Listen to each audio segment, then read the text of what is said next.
Cease fire के बावजूद America और ईरान में जवाबी हमले।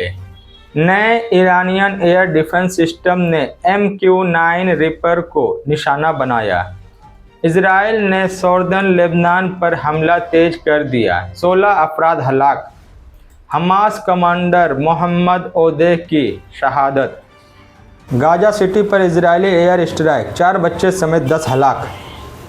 दोस्तों, मैं मोहम्मद फैजान आपके लिए लेकर आया हूं ईरान, US, इजराइल और लेबनान से अपडेटिंग खबरें। तो चलते हैं खबरों की तरफ।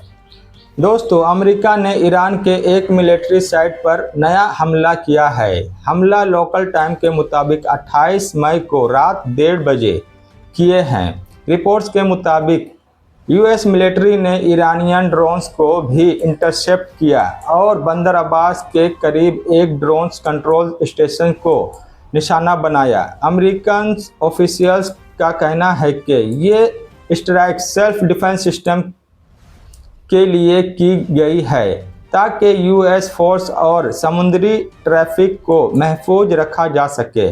दूसरी तरफ ईरान ने इन हमलों को सीज फायर की खिलाफ वर्जी करार दिया है और जवाब देने की वार्निंग दी है।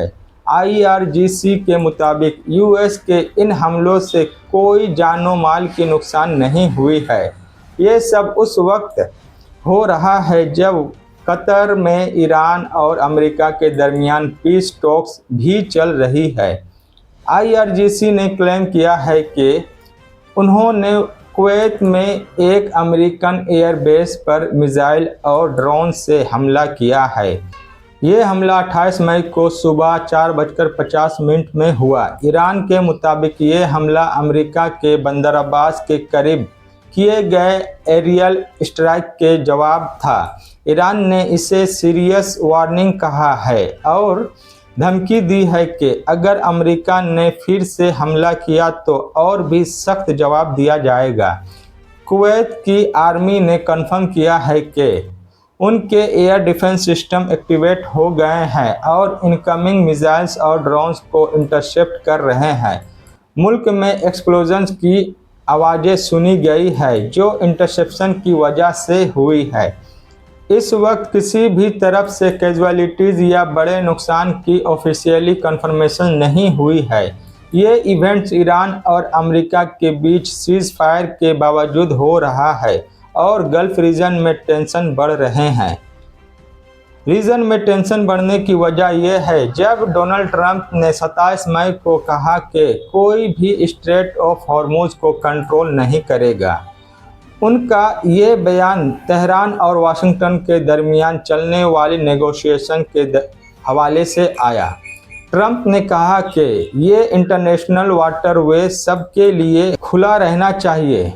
अमेरिका और ईरान के दरमियान छोटे हमले और जवाबी एक्शन के बावजूद दोनों तरफ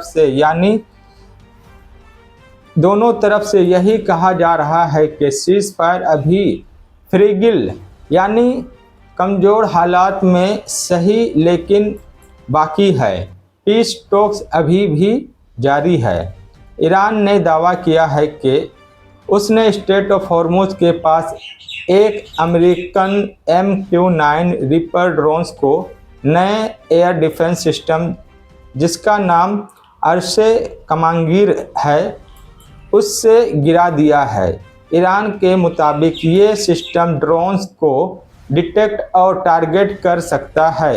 एक्सपर्ट का कहना है कि अगर ये क्लेम सही है तो इसका मतलब ये है कि ईरान की डिफेंस कैपेबिलिटी अब भी काफ़ी हद तक मजबूत है।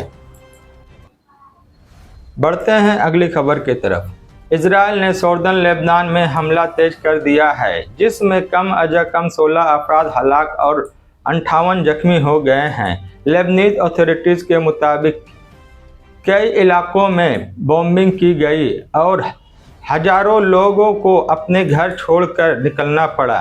रिपोर्ट्स के मुताबिक एक ही खानदान के 6 अफराद उस वक्त ड्रोन हमले में मारे गए जब वो अडलोन हाईवे के जरिए भागने की कोशिश कर रहे थे। इजरायली फ़ौज ने टायर्स और दूसरे इलाकों में डिस्प्लेसमेंट्स ऑर्डर भी जारी कर दिए हैं और लोगों को जहरानी रिवर्स के नॉर्थ की तरफ जाने को कहा गया है।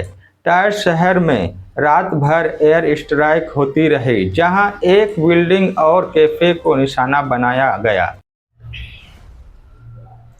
दोस्तों, ऐसे ही अपडेटिंग खबरों के लिए आप मेरे चैनल को सब्सक्राइब कर लें और वीडियो पसंद आए तो लाइक ज़रूर करें।